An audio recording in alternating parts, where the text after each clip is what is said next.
El amor cultivado en situaciones de peligro ha trascendido en diversas formas. Seguramente uno de los romances más peligrosos y famosos es el de Romeo y Julieta, cuyas familias eran enemigas y de saberse su amor secreto, las consecuencias simplemente eran funestas.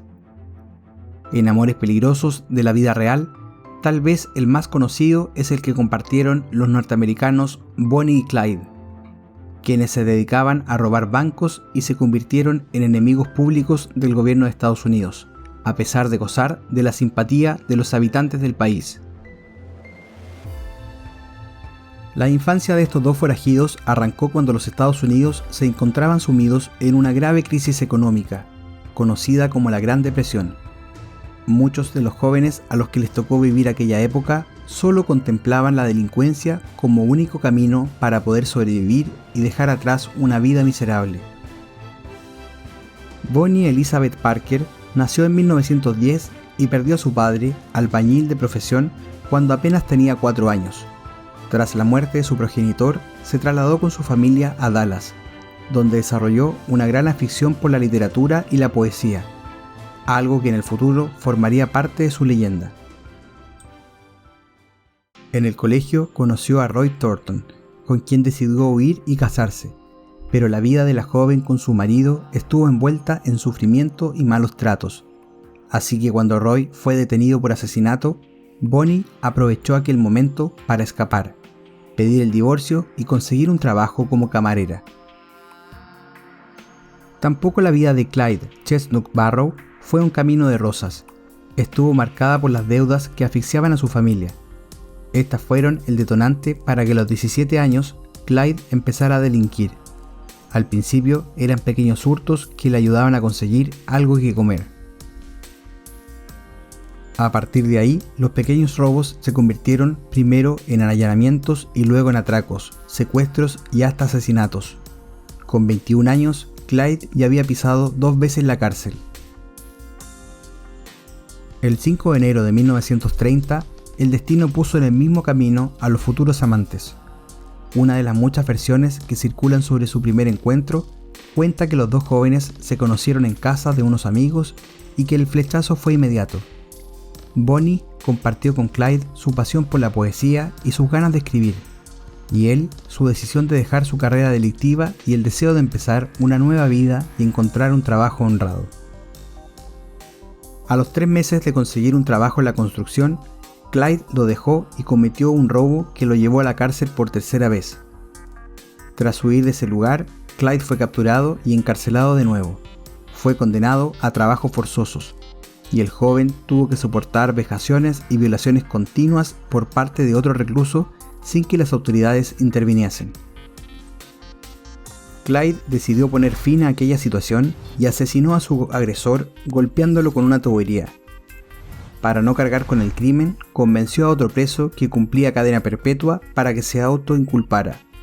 Más tarde, pasó un mes en cama tras pedirle a otro recluso que le cortase 2 dedos de un pie para librarse de los extenuantes trabajos que se veía obligados a realizar. Por fin, 2 años después, salió en libertad condicional. La carrera delictiva de la pareja empezó poco después, en febrero de 1932, y finalizaría trágicamente en mayo de 1934. Durante aquellos años, Bonnie y Clyde cometieron numerosos robos en tiendas y gasolineras, atracaron bancos e incluso asesinaron a 9 personas, todos ellos agentes de la ley. Al volante de su Ford V8 robado, un vehículo sumamente rápido e ideal para huir durante las persecuciones, iban armados con varios fusiles automáticos.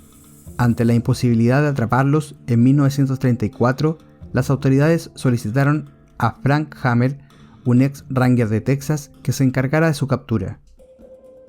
Tras semanas de infructuosas persecuciones, Hammer, harto de que los dos criminales se le escurrieran de entre las manos continuamente, tejió una intrincada tela de araña para dar caza a los enemigos públicos número 1 del país.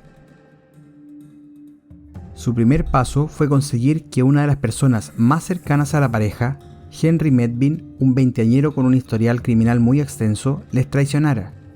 Según parece, Hammer prometió al padre del delincuente el perdón de todos los crímenes cometidos por el joven en Texas a cambio de que les llevara hasta Bonnie y Clyde. Tras cerrar el trato con las autoridades, la familia de Medvin informó que la pareja tenía pensado reunirse en su granja familiar. Poco después de las 9 de la mañana del 23 de mayo, el Ford V8 de la pareja se detuvo en una posición que el grupo consideró idónea para no fallar el objetivo. Pero cuando Hammer se disponía a dar la orden de disparar, Prentice Oakley, uno de sus ayudantes, se adelantó. El primero en caer bajo esa lluvia de balas fue evidentemente Clyde, quien recibió un disparo en la cabeza que acabó con su vida al instante. Como el forajido tenía puesta la primera marcha del automóvil, cuando su pie se levantó del embrague, el vehículo se puso en marcha. Cuando se dieron cuenta de que el coche empezaba a moverse, la policía intensificó las ráfagas creyendo que la pareja intentaba escapar. A pesar de la gran cantidad de disparos, Bonnie solo recibió una herida mortal. Los cuerpos de los fugitivos quedaron destrozados. Se dice que el cadáver de Bonnie había recibido 57 impactos, mientras que el de Clyde recibió 51. Bonnie y Clyde tuvieron un funeral como si de estrellas de cine se tratase. Fueron el broche de oro de una vida que terminó igual como había empezado, con las armas. Como afirmaron los medios de comunicación del momento, no hay nada más que decir, se acabó, la justicia y el orden han hecho su trabajo.